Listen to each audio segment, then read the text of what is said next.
তো নমস্কার বন্ধুরা, আশা করি সবাই ভালো আছেন। তো বন্ধুরা, এখন আমি যে স্পেশালি যে বিষয়টা নিয়ে কথা বলবো, তো সেটা হলো দরদ ছবির ট্রেলার কবে আসতে চলেছে। তো বিভিন্ন জায়গা থেকে, বিভিন্ন নিউজ পোর্টাল থেকে যে সমস্ত আপডেটগুলো উঠে আসছে ট্রেলার সম্বন্ধে, সেই বিষয়ে কথা বলবো।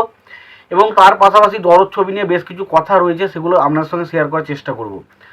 তো তার আগে প্রত্যেকটা বন্ধুকে অনুরোধ করব, চ্যানেলটায় নতুন হয়ে থাকলে অবশ্যই চ্যানেলটি সাবস্ক্রাইব করে নেবেন, আর যদি ভিডিওটি পছন্দ হয় অবশ্যই লাইক কমেন্ট শেয়ার করতে ভুলবেন না। তো কালকে আমি একটা ভিডিও বানিয়েছিলাম, যেখানে আমি বারবার করে বলেছিলাম যে এই এলেনা সামিনের সাথে অনন্য মামুনের কিন্তু একটা সমস্যা চলছে, এবং যেটা কিন্তু সমস্যাটা কিন্তু একটা বিরাট বড় আকার নিচ্ছে। তো আজকে যদি আমি ভালো করে লক্ষ্য করি, এই জিনিসটা কিন্তু যতটা সময় যাচ্ছে, যত সময় এগোচ্ছে না, জিনিসটা তত কিন্তু বাড়তেই থাকছে। এটা কিন্তু কমার কিন্তু কোনো জায়গায় আমি চান্স দেখছি না, কারণ আমি দেখতেই পাচ্ছি প্রত্যেক দিন কিন্তু এটা নিয়ে কিন্তু একটা সমস্যা রয়েছে। তো সেই বিষয়টা নিয়ে পরে কথা বলছি। তো তার আগে যে সমস্ত আপডেটটা উঠে আসছে, মানে দরদ ছবি থেকে, যে এই ছবির প্রমোশন তো শুরু হবে, আমরা জানতে পেরেছি যে 29শে আগস্টের পর থেকে কিন্তু এই ছবির প্রমোশন অলরেডি সমস্ত জায়গা জুড়ে কিন্তু শুরু হতে চলেছে। তো 29শে আগস্ট কী দিয়ে তারা প্রমোশন শুরু করতে চলেছে, বিভিন্ন জায়গা থেকে বা বিভিন্ন টেটদের মতামত হচ্ছে 29শে আগস্ট কিন্তু দরদ ছবির ট্রেলার আসতে চলেছে। এটা কিন্তু আমি মোটামুটি বিভিন্ন জায়গা থেকে এরকম কিন্তু আপডেট পাচ্ছি যে দরদ ছবির ট্রেলার কিন্তু 29শে আগস্ট আসতে চলেছে।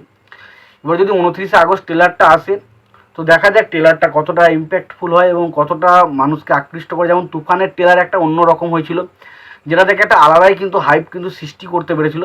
তো তুফানের মতো কি দরদ ছবিরও ট্রেলার হয়, এবং টিজারটা কিন্তু বেশ প্রশংসিত হয়েছিল। বেশ কিছু মানুষজন কিন্তু এই ছবি টিজারটার প্রশংসা করেছিল এবং বেশ কিছুজন সমালোচনা করেছিল। তো আমার মতে মানে দরদ ছবির ট্রেলারটা কি সেরকম একটা প্রশংসিত ট্রেলার হতে পারে, যেখানে ধরুন তুফান ছবিটা ট্রেলার দেখার পর সবাই এতটা আকৃষ্ট হয়ে গেছিলো ছবিটা দেখতেই হবে, সেটা মানুষের মধ্যে একটা চিন্তাভাবনা চলে এসেছিলো। সেরকম কি দরদের ট্রেলারটা হয়, তো সেটা 29শে আগস্টই আমরা জানতে পারবো যদি আসে। তো এটা কিন্তু সত্য যে অফিসিয়াল আপডেট নয়, বিভিন্ন জায়গা থেকে এরকম কিন্তু আপডেট উঠে আসে, সেটাই আমাদের জানালাম। এবার মেন যে সমস্যাটা হচ্ছে কি না, আইলেন সামিন সাথে আমরা দেখতে পাচ্ছি অনন্য মামুনের বিভিন্ন রকম ঝামেলা চলছে। কেউ বলছে অনন্য মামুনের দোষ, কেউ বলছে এলেন সামিনের দোষ। তো অ্যাকচুয়ালি দোষটা কার সেটা বলা খুবই ডিফিকাল্ট, তবে একটুকু বলতে পারি, এই যে বিষয়বস্তুটা, এই যে সমস্যাটা বেরিয়ে আসছে, এটা কিন্তু কোনো একটা ছবির পক্ষে বা কোনো একটা প্যান ইন্ডিয়ান ছবির পক্ষে কিন্তু কখনোই ভালো খবর না। তার কারণ ছবিটা রিলিজ হবে, যেটা জানা যাচ্ছে সেপ্টেম্বরে রিলিজ হবে। তো যদি সেপ্টেম্বরে ছবিটা রিলিজ হয়, আর হয়তো 1 মাস বা 1.5 মাস সময় রয়েছে, এবং সেই মুহূর্তে এই ছবি নিয়ে এরম একটা বাজে মানে আলোচনা, সেই ছবির কলাকুশলীদের মধ্যে একটা বাজে সম্পর্ক, সেটা কিন্তু কখনোই একটা ছবির ক্ষেত্রে ভালো রকম সাইন বোঝায় না। তো সুতরাং এটাই বোঝা যাচ্ছে যে অনন্য মামুন বা এলেন সামিন কার দোষ আমি অ্যাকচুয়ালি জানি না, তবে যারা এই বিষয়টা নিয়ে বাড়াবাড়ি করছে, দুজনেই দোষ রয়েছে। তারা দুজনেই এই বিষয়টাকে সোশ্যাল মিডিয়ায় আনার চেষ্টা করছে, সোশ্যাল মিডিয়াতে নিয়ে এটা নিয়ে আলোচনা করছে।